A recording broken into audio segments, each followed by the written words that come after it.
So I found out recently there are basically four stages to cancer. Stage one, your doctors mentions they found a thing where there shouldn't be a thing, but no worries, they'll take care of it. Stage two is more serious. The thing's growing inside you is dangerous. Luckily, it's treatable. A quick round of deadly chemicals or radiation will burn it out. You won't enjoy it, but you'll likely survive. Stage three is bad. They didn't find it in time. The glob of mutated flesh is spread out, choking all the healthy flesh like an overgrown weed in a rose garden. It's treatable, technically. The goodest chance you might survive the treatment. Stage 4. You have a will made out, yes? I crossed the line from stage 3 to stage 4 a couple months before I was diagnosed. I was on a fundamental level, a dead man walking. My last months alive were going to be terrible. It's not pleasant for one's intestines to churn and rot. That's why I took my revolver and went hiking up the mountain outside the city. I wanted somewhere where I could be alone, somewhere where hard rocks and refreshing cool air, coarse dirt and thick trees. Death was hanging over me, and I didn't want to die surrounded by lifeless concrete and grimy streets.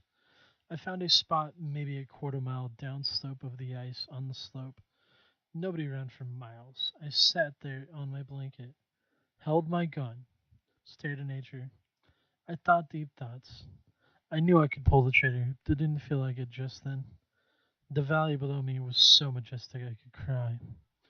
Where the stars came out, I drink in the sight. I found God that night. I know it sounds crazy, but I did. God is a woman. Not many people know that. She was a black between the stars. She was the blue starlight above. She was the rush of harsh mountain wind. If you found God, you already know. If you haven't, you'll never understand. She told me why I got cancer and how she would save me. I shivered and lay there and listened. When I got home, I took a hunting knife to my belly. I was methodical, careful to only break the skin and muscle and not pierce the organs beneath. Towels soaked up the blood as I suppressed my screams.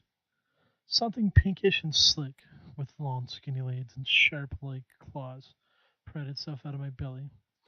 It squashed its soft shell in tight to fit through the gash. I only got a glimpse of it before it scurried away under the front door to the hallway, like tiny bloody white crab with too many, but it was gone before I could understand what I was looking at. I was cancer free. I could feel it. I sang praises to God as I drove to the hospital.